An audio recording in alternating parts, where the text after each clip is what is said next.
Whoever is listening, guys, welcome back to another instant reaction episode of the NBA Finals. It's episode 163. It is part two of this new series. You guys were super supportive on the first part. Boston Celtics win game two, 105-98, and take a commanding 2-0 series lead. We're going to get into plenty of stuff. We're going to talk about it's on your screen right now. We got Kristaps Porzingis' health. We got Boston's defensive intensity and focus.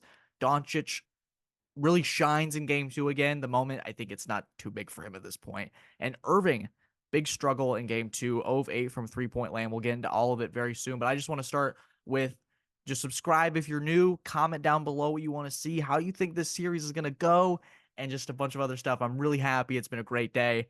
Clemson in the Super Regional, quite a game. If you tuned in all to that college baseball, it was just quite the time. It was really electric, and you gotta really just love sports in just an entirety. It was really truly incredible. So much good stuff. I mean, man, I want to thank TigerNet for sending me out to cover that and freelance work. I'm excited for that future. But let's get into game two of the NBA Finals. I want to start with Drew Holiday and Derek White. Drew Holiday, the duo combined for 44 points. The Jays had another struggle in terms of scoring, but we'll get into sort of the Tatum side of things in a bit. But I want to talk about how they've guarded Luka Doncic because he had 20 points, and I think the first 14 minutes in Boston started to blitz and swarm him in certain situations. And I think what they understand is Luka's a phenomenal passer. Let's get that out the way. And we're going to talk more about Luka. He had a triple-double tonight. But some of the turnovers that he was throwing around, I think there was one where he just behind the back chucked it, expecting someone to be in the catcher spot there on the top of the key. And Drew Holiday and Derek White, I think 3 or 4 times. Even it wasn't even Doncic sometimes, but they were picking off these passing lanes. And I think when it comes to the Celtics and how they're constructed, it allows Derek White and Drew Holiday to really be aggressive on the defensive front, especially when Porzingis is there as that rim protector. You got Tatum and Brown, excellent wing defenders. Their defense tonight was fantastic. Once again, Tatum had 2 steals, and Jaylen Brown had a big block alongside Derek White.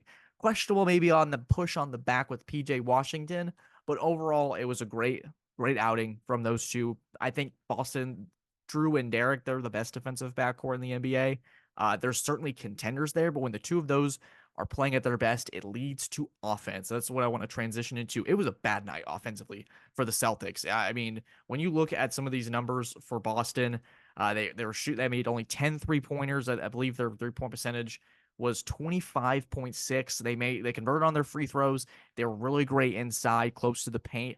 It was just a classic night where you thought, okay, if Boston's shooting like this is the win for Dallas.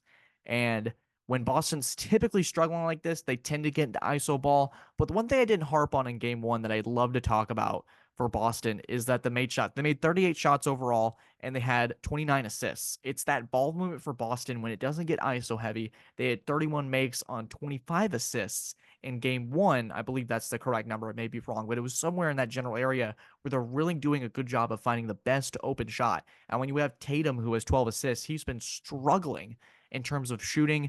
I think he's maybe 3 of 15, or it's a really bad number from 3-point land. But when you have a star like that, and I think that when it gets back to my point about Doncic, is that when you have a player like Tatum, he's getting swarmed still defensively. The Mavericks respect the heck out of what Tatum's able to do once he gets going, but he's recognizing he's driving to the paint and finding Derek White wide open, Kristaps wide open, Jaylen Brown wide open.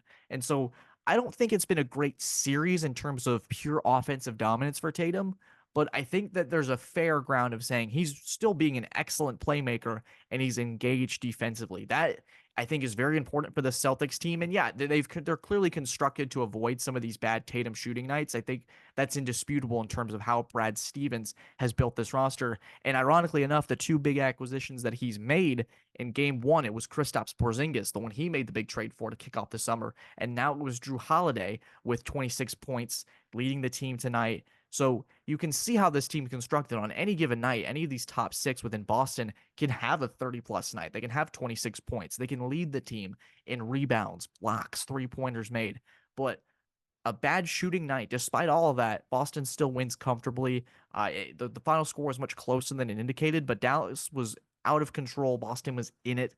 They were controlling in that second half. They were up by 10 to 12 in that area for a majority of that second half. and it allowed them to have a little bit of a cushion for when Dallas started to make a push. All Boston had to do was make one extra play to get things rolling. And you saw it there. Derek White block. It leads to a Jaylen Brown layup. Game's out of reach. And Dallas now heads back to their home court down 0-2. And Boston is in a prime position to get banner 18. I want to talk about Kyrie Irving here real quick. 0 of 8 from 3-point land. I think what Boston's doing is it sort of extends to their role players too. They're leaving guys like Derek Jones, Dante Exum. They're leaving PJ Washington open. They're living with those shots, and they've, for the majority of it, gotten away with it and saying we need to really focus on Kyrie Irving. And he's had an up and down postseason. I was talking to my brother on the drive home. Is that the Thunder series? He was for most games. I think besides Game 3, he was a non-factor, and it really comes down to all on Doncic, who is clearly hurting in this series. I think the knee injury came out. He was questionable tonight. I never had any doubt he wasn't going to play. But for Irving being 0 of 8 from 3-point land, I think he had 11 points or something to start the first half. And for Irving, he ends up with 16 and a -3. He's 7 of 18 from the field tonight, 0 of 3 from 3. You can't have that with your co-star. And for Boston, the margin of error, you missed a lot of free throws tonight. This Celtics team's constructed, so a Dallas team that's clearly on paper not as good as them, the margin of error then becomes that much more important. And so Boston takes that 2-0 series lead. Before we wrap up, I want to quickly jump into a couple more things. I have Brad Stevens' excellent GMing down, but I think for Boston and what should we expect moving forward for the rest of the series? I think Game 3 and I thought Game 2 was going to largely play out like I thought. I really believed that the Mavericks would take that in Boston just because of what we've seen from them. But Boston's last 4 home games, they've really anchored down and taken care of business. And they were gifted Game 1 against Indiana, but for the majority of this stretch past that Cleveland series in Game 2, they are 5-0 at home since then. They've really taken care of their business on home court, and I think that's what the good team should do. They're, I think it's 14-2. It's a ridiculous number this postseason of their true dominance. It's another win where they were comfortable in the second half. So it's really been fun to watch. And I think for Dallas to get back into what they need to see for the rest of the series, they need someone like Kyrie Irving to absolutely step up. It cannot be all on Luka Doncic, who's been largely the best player on the court this entire series, and it may not matter one freaking bit. And that's just how good Boston is as a team overall in terms of their roster construction. But you need Kyrie Irving to give you 22 to 25 a night, and he has to make a couple three makes. He's got it, I think, in Game 3. Jason Kidd needs to do a good job of establishing some plays early to get Kyrie Irving comfortable, because clearly that was the focus at the start of this game. And Dallas was in this from the beginning. Irving was getting hyped. There was a little bit of that attention that he had when he said TD Garden wasn't as loud. I thought that maybe would play to a factor. The fans certainly did. The Kyrie Irving chants, even though I think it's tired, and you can see there, I mean, there's no hiding it, but I think it's really tired, that the chant, and they'll do what they want. They'll poke the bear. Largely, it hasn't mattered. Irving has struggled. He's been relatively a non-factor in certain stretches offensively. When Luka hits the bench, if Irving's not hitting, there's nothing this Mavericks offense, can do to really replicate what Boston's doing on the other end, even on a poor shooting night for their standards. So for Dallas, in order to get back in the series, it starts with number 11 using some of that finals experience. He's an NBA champion. He is the only one, I believe, on that Mavericks roster with a championship, with a ring. And I think Stephen A. Smith said it. He was incorrect about have the only one within this series with a championship ring is Kyrie Irving, because Drew Holiday's won a championship as well. But Irving has the most experience. He's been to multiple finals. He's faced off against Stephen Curry. He's hit one of the best shots in NBA Finals history in Game 7. So you're going to need Kyrie Irving to step up in a big way. I think he can do it. Going to be comfortable at home Game 3 and 4, Wednesday and Friday. There's a real chance for this Mavericks group to regroup and claim Game 3 in front of their home crowd and make Game 4 do or die for Boston. So I think mostly, I still think Boston takes this series, but I think we have to give Irving and Doncic the benefit of the doubt to get it done when it needs the most. So far, it's really just been Boston's been the better team.